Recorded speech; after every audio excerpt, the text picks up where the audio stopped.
the global citizen.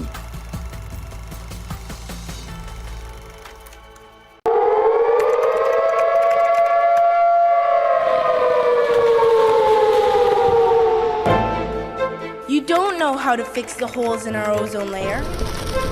You don't know how to bring the salmon back up a dead stream. You don't know how to bring back an animal now extinct. And you can't bring back the forest that once grew where there is now a desert. You have ignored us in the past and you will ignore us again. We have run out of excuses.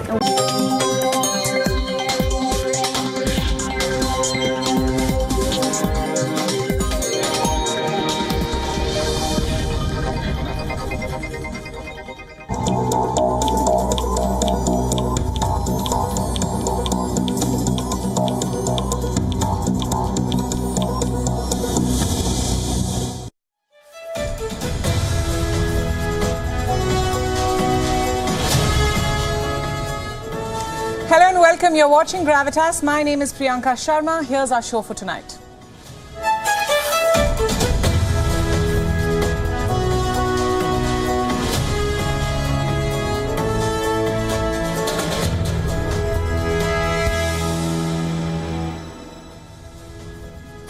Did the Pakistan ISI kill Hardeep Singh Nijjar? Did Pakistan's inter-services intelligence orchestrate the killing of the terrorist? The killing of Nijjar has led to a massive diplomatic row between India and Canada. For days, we have been telling you on the show about Canada's poor credibility, baseless allegations against India. We on Gravitas have been telling you about Canada giving a free run to terrorism. All of that still holds true. But tonight, a more important question arises. Did Pakistan plot the assassination of Nijjar to fulfill its own dubious agenda? To strain ties between India and Canada? This will be our cover story tonight on the show. There's more to the story. Reports say a man has been arrested in India's Uttar Pradesh. Why? On charges of spying for Pakistan's ISI. This man worked as a temporary labourer in the Indian Army in Arunachal Pradesh. He was found sharing crucial information related to the army through WhatsApp, Facebook. He passed on sensitive information, location coordinates, photographs, all to his masters back in Pakistan in exchange for money. Also on the show, have you seen what's happening in Manipur? The state, which was rocked by ethnic conflict, is now seeing anarchy on the streets. On the show tonight, we tell you what's actually happening on ground. And from Manipur, we move to Ujjain in Madhya Pradesh, where a child's rape has shocked the country. What's even more despicable was that she had to go door to door begging for help. How desensitized are we to the pain of rape victims? A child in this case. What is Kota in India famous for? Its bright minds, its excellent track record in producing engineers and doctors, its education. No, not anymore. It's now synonymous with student suicides. This has to stop, or else an entire generation will be in peril. We'll discuss all this and more tonight.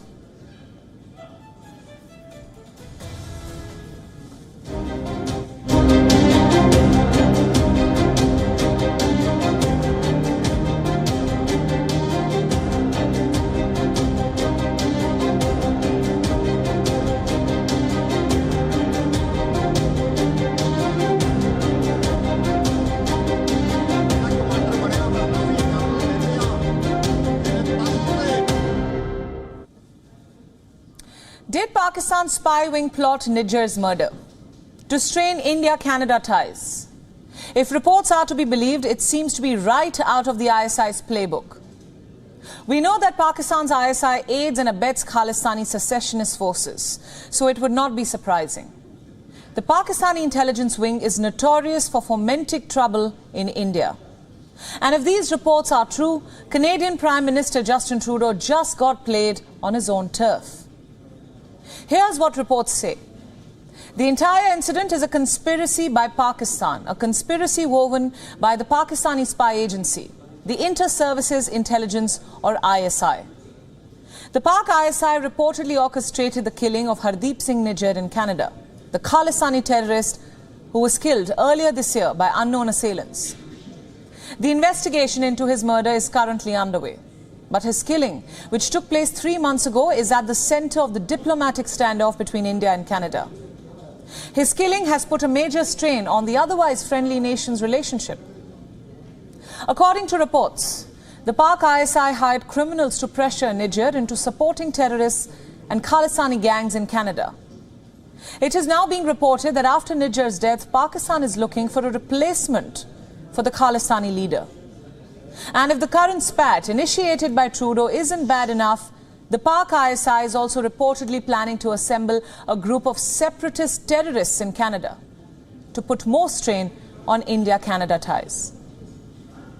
It's been almost 2 weeks since Trudeau linked the Indian government to Nijjar's deaths, levelling baseless allegations without any proof, and putting a decades-long friendship between the two countries on thin ice. Since then, the diplomatic ties have only deteriorated. Diplomats have been expelled from both sides, and a rightfully outraged India has suspended visa services to all Canadians. This is despite the fact that India has time and again urged Canada to act against the Khalistani terrorists breeding on its soil. India has also asked Canada to provide proof, evidence for these allegations. It hasn't got any. India's stance is clear, that you cannot choose how and when to respect a country's territorial integrity.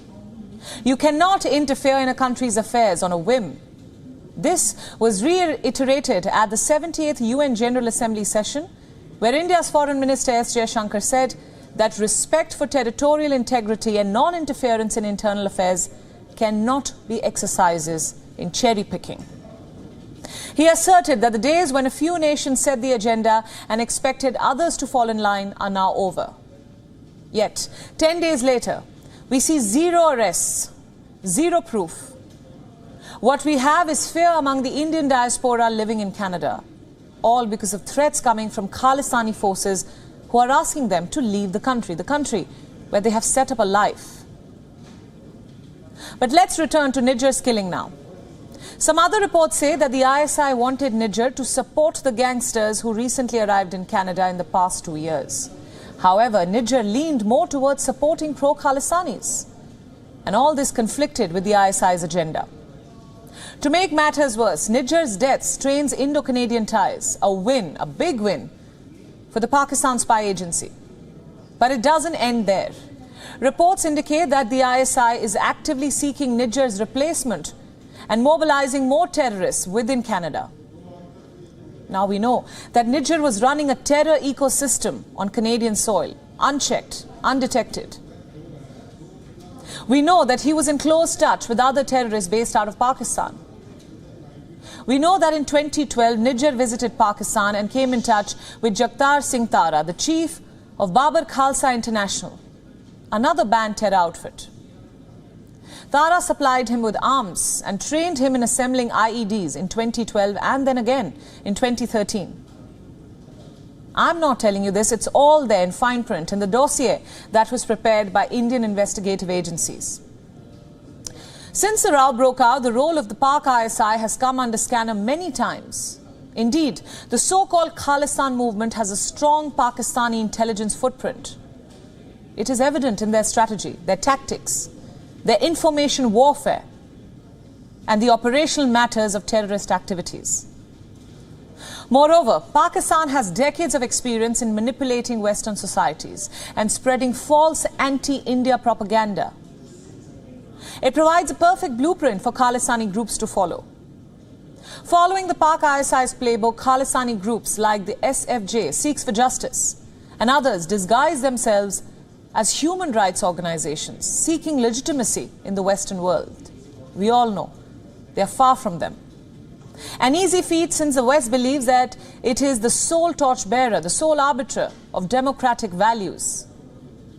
They lecture the world on the importance of respecting territorial integrity, yet they harbor terrorist forces like the Khalistanis in their own country. But I digress. Let me get back to the Pak ISI. Just like the Pak spy agency, Khalistani groups operate under various aliases to create diversions.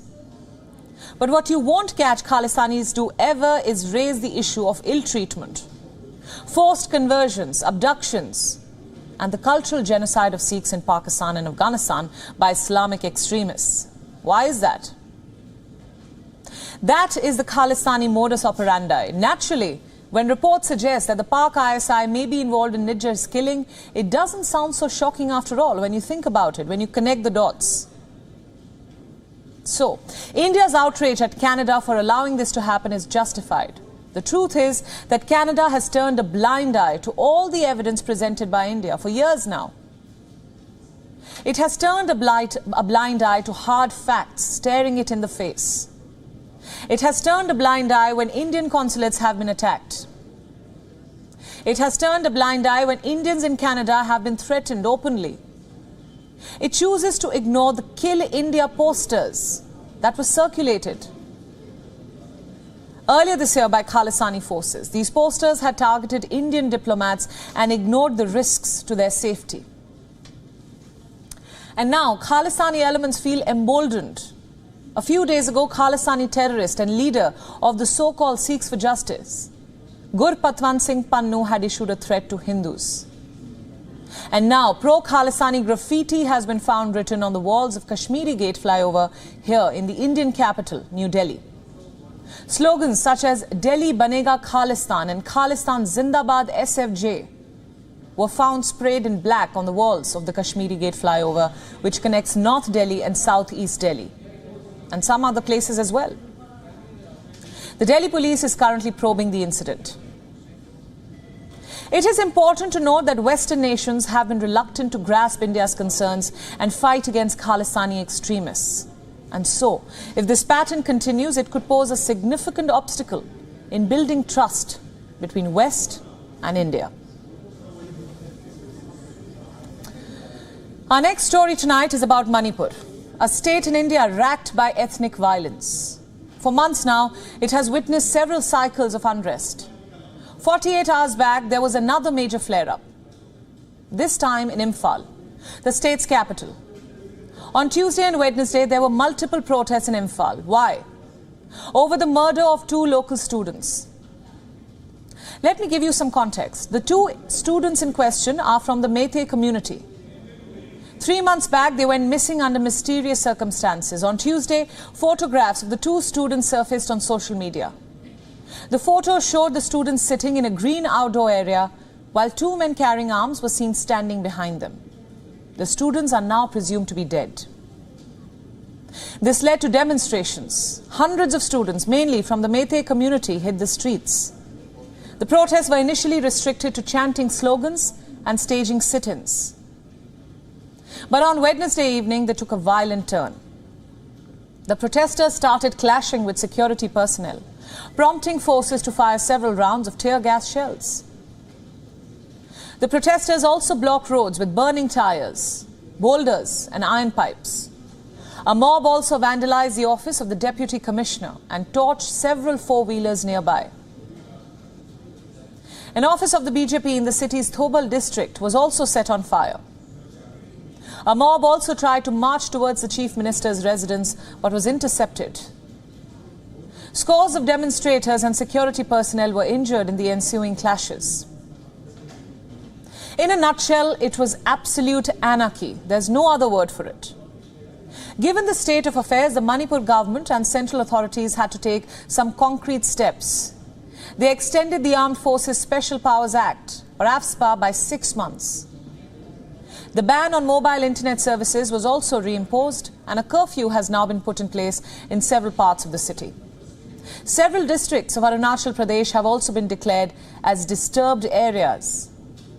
Besides this, a team of the Central Bureau of Investigation, the CBI, has also landed in Imphal. This team will help local officials further expedite the investigation. The Central Reserve Police Force, or the CRPF, has also been asked to provide security to the CBI team, while the central government has vowed that perpetrators of the heinous acts will not be spared. Now here's the thing. Protesting against injustice is one thing. Demonstrating against your missing friends is one thing. But taking the law in your hands, running riot on the streets, not only undermines the cause that you're fighting for, but also it kind of turns the narrative against you completely. The point I'm trying to make is quite simple. Violence can never be the answer to fight violence. Inflicting violence is not a democratic right. It serves no cause whatsoever, does right by no one, and achieves only one thing: loss of life and destruction. You see, what's going on in Manipur seems like a classic tale of an eye for an eye. The fight is between two communities, but some elements on both sides are trying to hijack the narrative. They're indulging in barbarity, letting their state, their own land, slip into anarchy. If anything, this is giving the international media an opportunity to peddle their own agenda, their own narrative on the situation, to sell their own version of the story without understanding the reality, the intricacy of what's happening on ground. India is trying its best to counter this narrative. Earlier today, a Christian social activist from Mizoram told the United Nations that the narratives peddled by the international media on Manipur had no ground or basis. She said that during a general debate at the 54th session of the UN Human Rights Council. Allow me now to quote her exact statement. The present conflict needs to be seen through the prism of complex ethnic relationships. One of the main reasons for this conflict is over land rights, controls and ownership of land between the two communities. Therefore, as the narratives peddled by international media have been put, that the Manipur conflict is of a religious nature holds no ground. She goes on to implore the body to see the conflict in Manipur for what it is and not peddle some foreign agenda. It couldn't be put more aptly. Manipur, by all means, is still dealing with the scars of the legacy that the British left us. Their policy of divide and rule, which continues to manifest itself to this day. From the heart of India comes a shocking story. Horrifying visuals that have sparked massive outrage across the country. A 15-year-old girl, semi-naked, bleeding, going door to door for help. She was sexually assaulted. The case is from Ujjain in the state of Madhya Pradesh. What we know is that an auto rickshaw driver was reportedly questioned after the police scanned CCTV footage. It was from a locality where the minor girl was seen seeking help, but finding none. The police said that they are still questioning people and looking at circumstantial evidence for more information for their investigation. But here's what's heartbreaking and truly shocking. She had to endure so much after being assaulted. She roamed house to house looking for help. Finally, the local people gave her some money, some clothes. But more than the cash, the minor girl needed medical attention. She was bleeding. A priest gave her his clothes and called the police. Eventually, after the cops arrived, she was rushed to a hospital. The Ujjain priest who helped the girl recalled that her eyes were swollen and she was half naked. She had walked in an injured state for 8 kilometers before she received any kind of medical attention. According to the first information report, FIR, the Indian Penal Code sections relating to rape as well as provisions of the strict POCSO Act, that is the Protection of Children from Sexual Offences Act, were invoked on the basis of the survivor's statement. The FIR was registered on Monday. The teen is said to be stable currently and is getting the required medical attention. According to the police in Ujjain, a counsellor has interacted with the minor rape victim. The police said in a statement that the girl's injuries had been treated and that she underwent surgery. No more details have come to light so far. In the latest development, however, 5 people have been detained, including the auto rickshaw driver who was questioned. This incident has shocked the entire nation, leading to widespread outrage. And amid this outrage, the state government has assured that the criminals would not be able to get away. That's our hope as well. Right, let's move on now. Our next story is from Pakistan. After exporting terrorism to India and donkeys to China, the country has now become a top exporter of something equally peculiar. It's a 5-letter word used to describe someone who lives by asking for money and food. The word I'm looking for is beggar. Yes, beggars are Pakistan's latest export to the world. According to a report by the Dawn, 90% of beggars arrested abroad are of Pakistani origin. What's worse, Pakistan's own government has admitted to this. You see, this embarrassing revelation was made during a meeting of Pakistan's Senate Standing Committee. During a discussion on the issue of skilled and unskilled labour in the country, Pakistan's Overseas Secretary revealed that 9 in 10 beggars arrested abroad, or at least in some countries, happen to be Pakistanis. These are primarily people who exploit visa programs and end up on the streets of major global cities. So which cities are these companies located in? Well, a majority of them are in Saudi Arabia, the UAE, Iran and Iraq. All these countries have their prisons filled with Pakistani beggars. Speaking about the issue, this is what Pakistan's Overseas Secretary said. Allow me to quote. Ambassadors of Iraq and Saudi Arabia have told us that Pakistani beggars travel abroad under the guise of ziyarat or pilgrimage on Umrah visas and later engage in begging on the streets. In fact, a majority of the pickpockets arrested from within Mecca's Grand Mosque are also Pakistani nationals. That's not all. The Overseas Secretary added that one of the most alarming aspects of this phenomenon is the erosion of trust in overseas Pakistanis. He said the fact that they are being arrested in such large numbers has led to a trend of viewing every Pakistani living abroad with suspicion.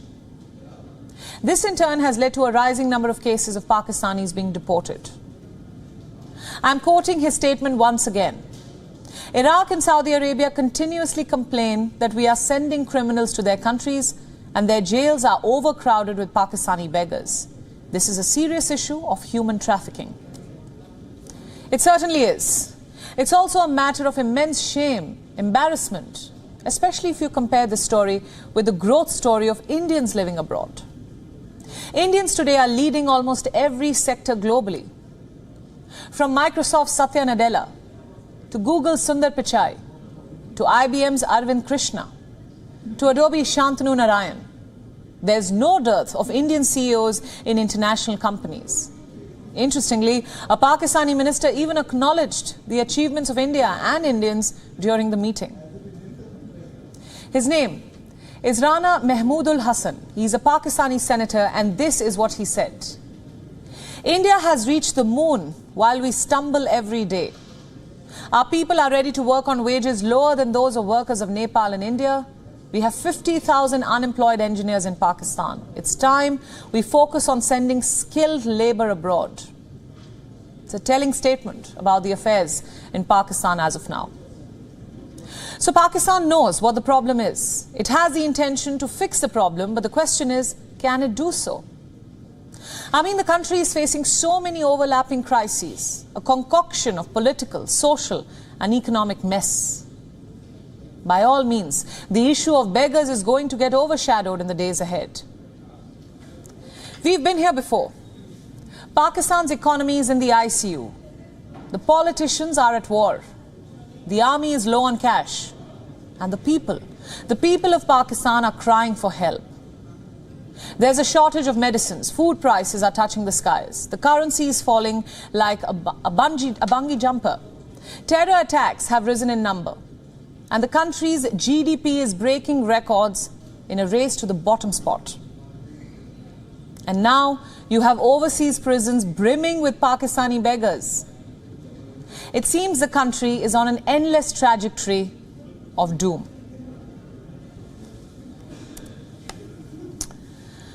Exactly a month ago, we told you about India's coaching district. It's called Kota. For the longest time, it has been a hotspot of aspiring engineers and doctors. Now, it has become a hotspot of suicides. Another student has died by suicide. His name was Mohammad Tanveer. He was all of 20 years. Tanveer was preparing for the medical entrance exam. His father himself is a teacher in a coaching institute in Kota. On Wednesday, Tanveer hung himself to death in his room.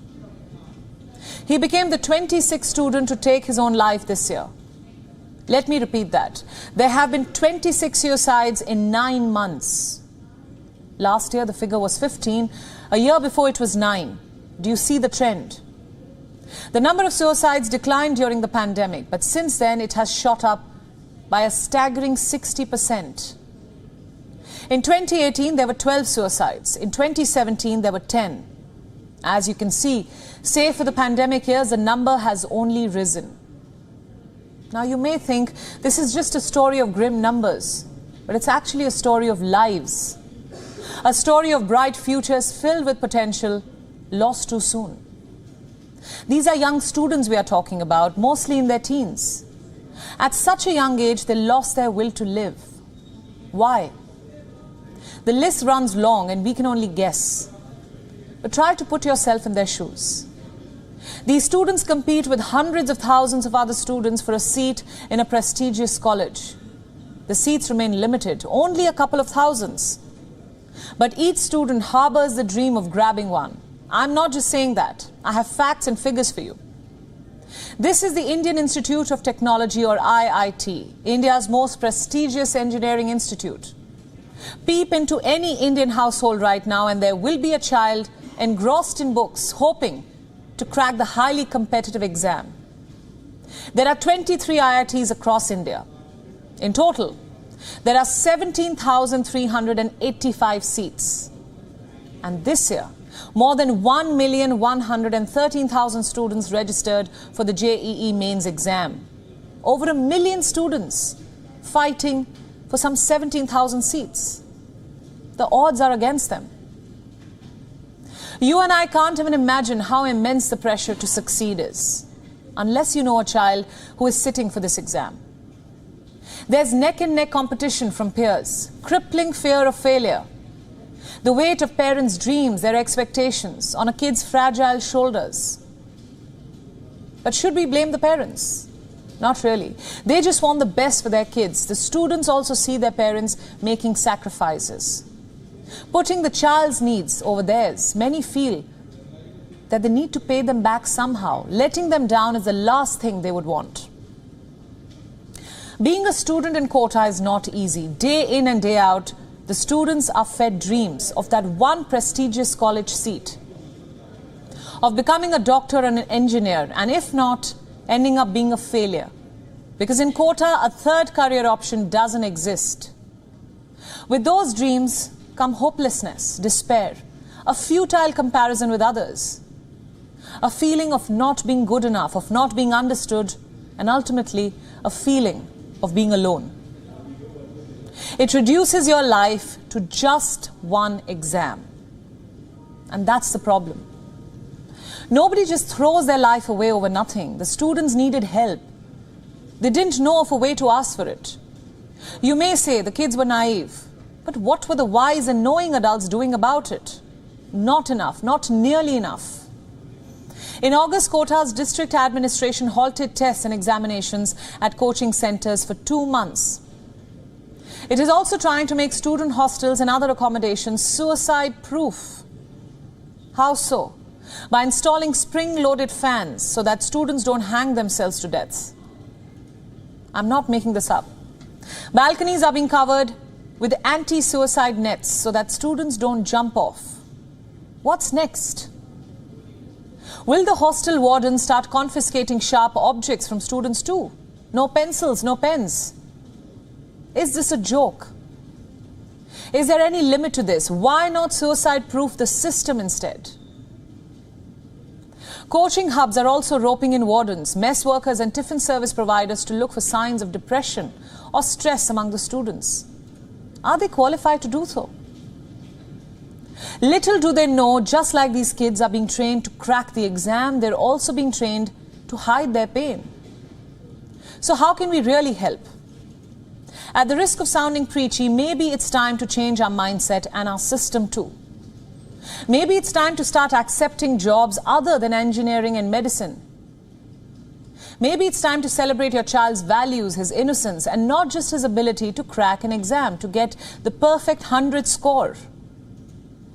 Rote learning is not every kid's forte. No matter how badly you want your kid to get into an IIT, they might not crack the exam. But they will definitely find something else that they are good at, that gives them happiness, that fulfills their life. Believe in them so that they can believe in themselves too.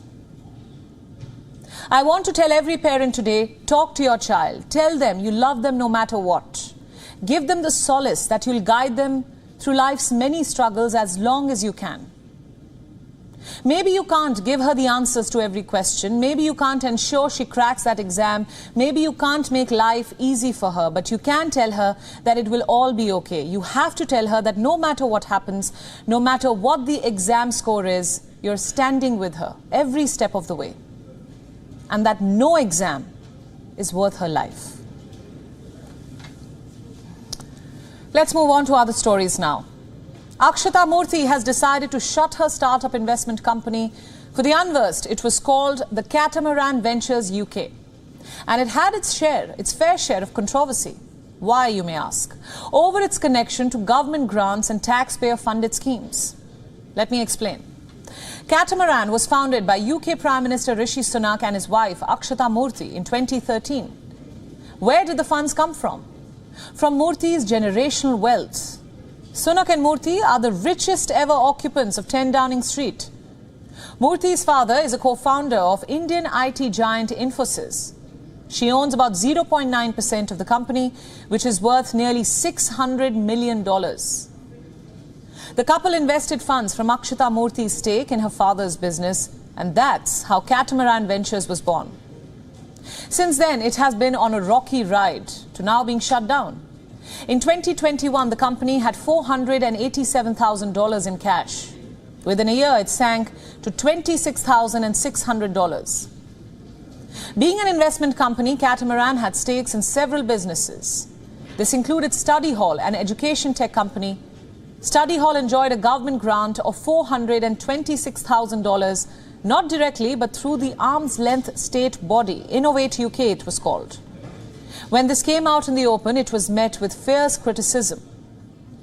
Then there was Mrs. Wordsmith, another education startup backed by Catamaran. It also received $792,000 from taxpayer money. Cash trickled in from the Future Fund, a pandemic funding scheme that was championed by the UK Prime Minister Sunak himself. But guess what? Not even 6 months had passed and the startup collapsed. Then there was Dig Me Fitness, a boutique London fitness chain that Murthy was the director of this chain. She also held shares in her name. Dig Me failed in March 2021. The fitness chain also benefited from the Future Fund, as did the New Craftsman, a Catamaran-funded furniture company. This one collapsed in November last year. You see, Catamaran has been embroiled in controversy after controversy for years. In 2021, the accounts for Catamaran disclosed a loan to the company from a related party. The loan was transferred to Akshata Murthy on April 30th in 2015, the very same day that Sunak resigned his directorship of the business. The accounts acknowledged that the loans had not been made clear in previous accounts. Sunak first listed Catamaran in the Register of Interest only in 2019, and this was after he became Chief Secretary to the Treasury. You see, Sunak and Murthy have a history of tiptoeing around the rules. Murthy's investments outside of Catamaran have also proved contentious. She directly holds shares in a childcare company called Kota Kids. The company's representatives met the Children's Minister days before a budget announcement. In the announcement, the government offered incentives for child minders. Those who entered the profession via private childcare agencies were promised $1,460 for child minders.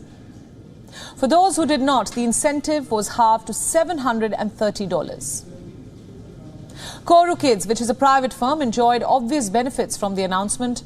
Prime Minister Sunak failed to properly declare his family's financial interest in Kota Kids. This was deemed as an inadvertent breach of parliamentary standards. Sunak had to apologize.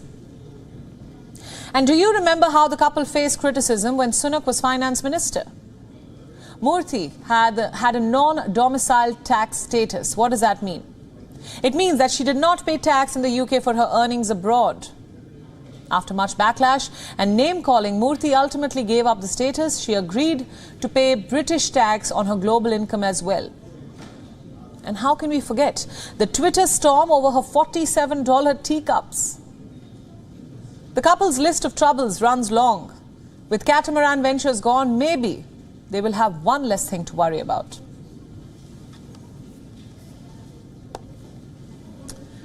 Our next story is about Trevor Noah. Last evening, he got Bangalored. What do I mean by that? The comedian's show in the Silicon City turned into a comedy of errors. There were technical issues, poor air conditioning and bad acoustics. What made things worse was Bengaluru's infamous traffic. All these problems eventually led to Noah cancelling his show, and this has now sparked a flurry of memes on the internet, but it has also raised some crucial questions about Bengaluru's logistical issues. Questions that all of us need to ponder upon. Here's a report with more. Bengaluru, India's Silicon City, the home of top-tier tech companies and the country's leading software hub. But today, this city is plagued by several logistical nightmares.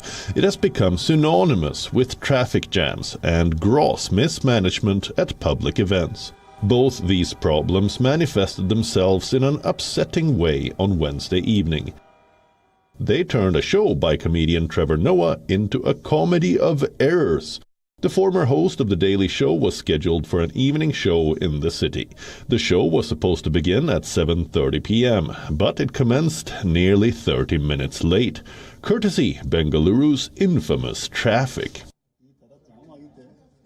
Hundreds of attendees, scores of crew members, and even Trevor Noah himself, they all got stuck in Bengaluru traffic.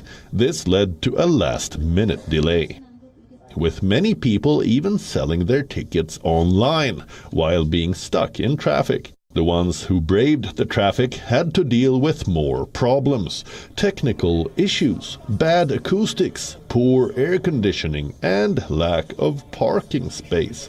Things got so bad that Noah had to cancel the show last minute. He expressed his apologies online, saying, "Dear Bengaluru, I was so looking forward to performing in your amazing city, but due to technical issues we've been forced to cancel both shows. We tried everything, but because the audience can't hear the comedians on stage, there's literally no way to do a show. We'll make sure all ticket holders receive a full refund, and again, I'm so sorry for both the inconvenience and disappointment. This has never happened to us before." Soon enough, the comedian's fast show was subjected to the most common occurrence on the internet: memes. Some reminded him how nobody escapes Bengaluru's traffic. Others mocked the city's people for defending their state of affairs. Meanwhile, the memes are amusing. What happened? Not so much. With each passing year, governments come and go. But the problems remain.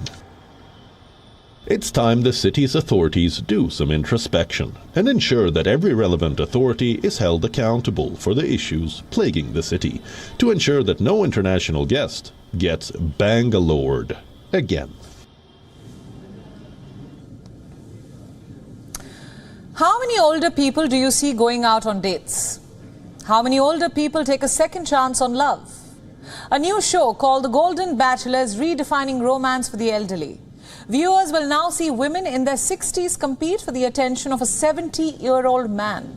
The reality TV show has brought dating culture among the older generation to the spotlight. Will the show redefine what's considered sexy now? Let's take a look at The Golden Bachelor. Jerry Turner, the 72-year-old from Indiana, will be the leading man. He was married to his high school sweetheart for 43 years, but she passed away due to an illness in 2017. Now, Turner has decided to take a second chance at finding a partner and says that it's never too late to fall in love again. But he won't be trying his luck on just one woman. 22 different women will be competing to get his attention. Will the elderly cast be a turn-off for viewers? The program's host, Jesse Palmer, says that the age gap will bring a new level of maturity in the journey of finding love. The show expects the contestants to show what a mature, happy and healthy relationship looks like. But what reality TV may not show is the typical experiences of older single people. Reports show that the dating situation among the older generation is often overlooked. Experts say that older people face the same challenges as younger counterparts, like burnout, ghosting and gaslighting. Reports show that 1 in 3 elderly people are single, but only 14% of single people between the ages of 57 and 85 are in a dating relationship. Why? Experts say that unmarried older adults tend to focus on the risks of isolation and loneliness. This can result in people losing their sense of self, and it starts to affect their dating life. But experts say that the dynamics are changing. They say, and I quote, older individuals are slowly accepting who they are and they are presenting themselves as is. So whether or not the Golden Bachelor makes grey hair chic, experts say that the show could also put up a fight against ageism. The creators hope to destigmatize the idea of people dating at an older age and dignify the emotional needs of the older people. Will the show give older people another chance at love, or is this another gimmick? We'll have to wait for the happy ending.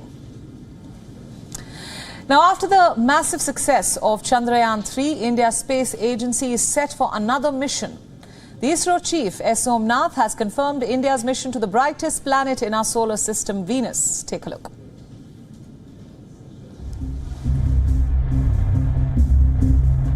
In 2013, India sent its first interplanetary mission to Mars, only the fourth nation to do so.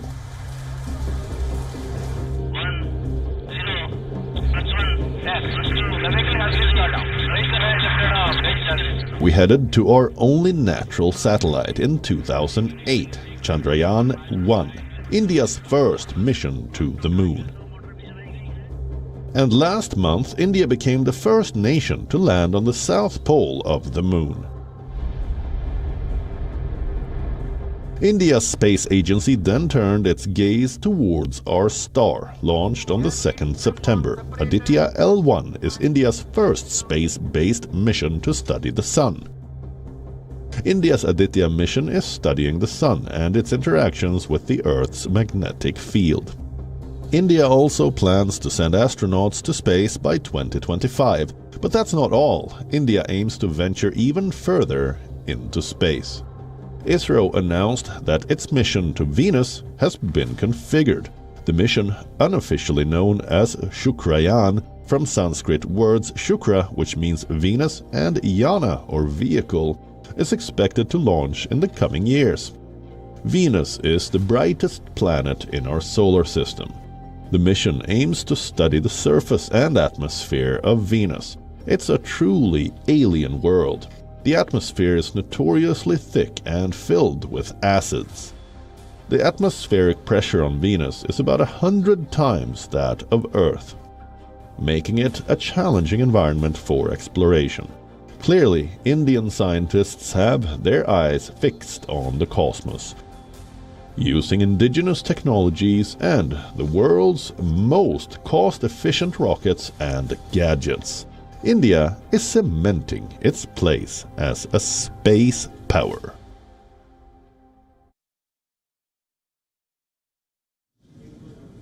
Time now for our segment, Missing in China. This is a counter that keeps track of the high-profile disappearances in China. Li Shangfu, China's defense minister, has been missing for 30 days. Qin Gang, China's former foreign minister, has been missing for 95 days. Wei Fenghe, China's former defense minister, has not been seen in public for at least 136 days. Li Yuxiao, the former chief of the PLA rocket force, has not been seen for 76 days. Liu Guangbin, former deputy chief of the PLA rocket force, has also been missing for 76 days.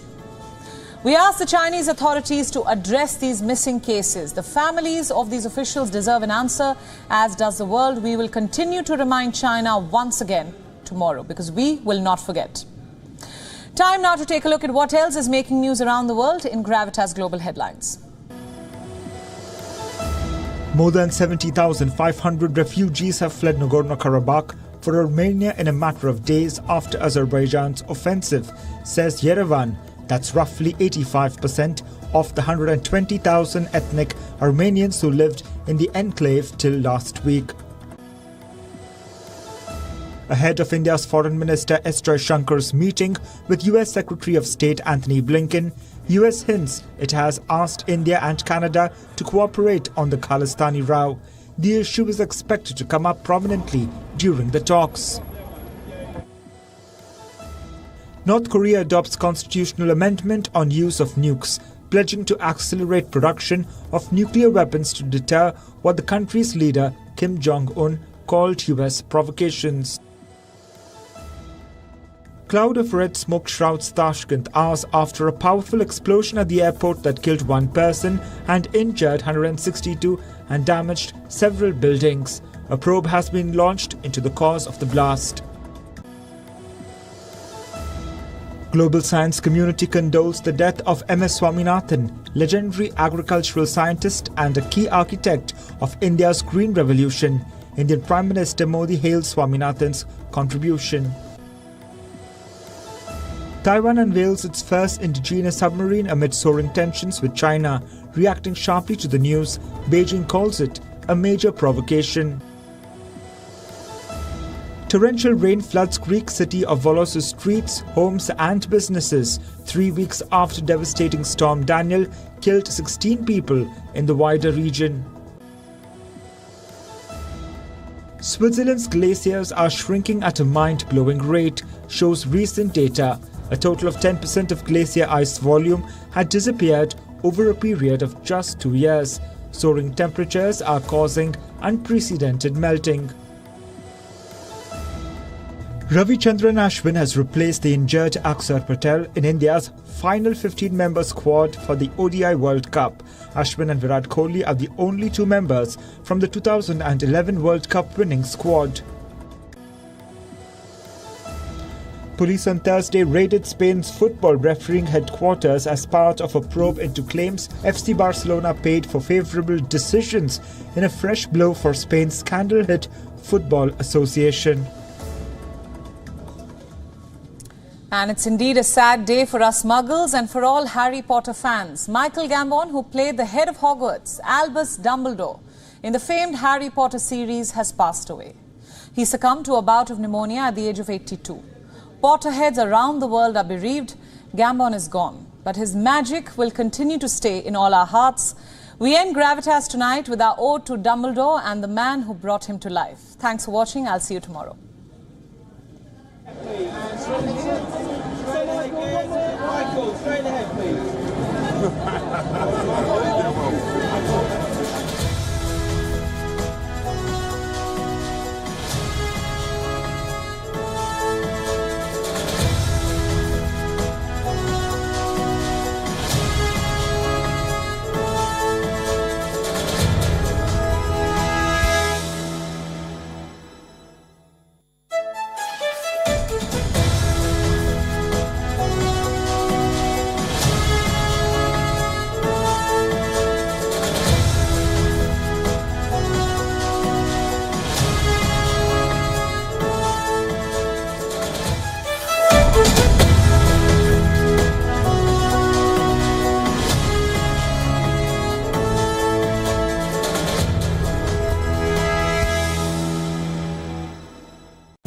From being a president to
It's easy to tell you a flat story. It's easy to show you what's happening around the world. We do the difficult part. This weapon has been banned, but the US, Ukraine and Russia do not find the bombs problematic. We also tell you why what's happening. New drug is making a difference in the fight against Alzheimer's. This medicine helps slow down a patient's cognitive decline. We look beyond the text. We give you context. Is China preparing for a war in the Himalayas? And tonight, we come to you with some proof. Hypocrisy is stunning. Do leaders mean what they say? Do they ever say what they mean? To find out how real news affects you, your decisions, Just when Iran took one step in the right direction, its moral police is planning to drag it further back. And once again, the victim will be women. watch Gravitas. Welcome and thanks for tuning in. We don't impose our views. Did India threaten to ban Twitter? Either that or Jack Dorsey is lying to you. That